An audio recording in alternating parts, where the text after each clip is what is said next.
Hey everybody, my name is Ben and I'm one of the worship leaders at CedarCreekChurch. For day 15 of our Advent calendar, we're taking a look at one of my favorite parts of the Christmas story. It's the story of how God announced the birth of Jesus to some very unexpected people. And we find this part of the story in Luke 8 through 9. It goes like this. There were shepherds living out in the fields nearby. It was night and they were looking after their sheep.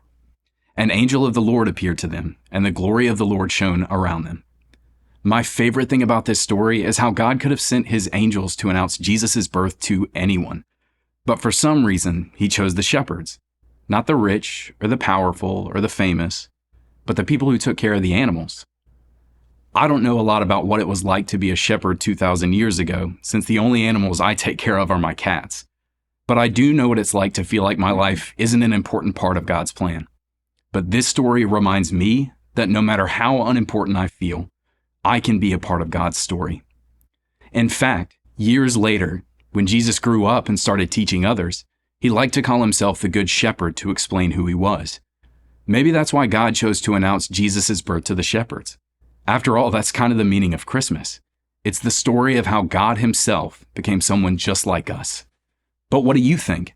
Why do you think God chose to announce Jesus' birth to the shepherds? As you go through your day, be sure to set aside a little time to pray for others who feel forgotten, overlooked, or unimportant.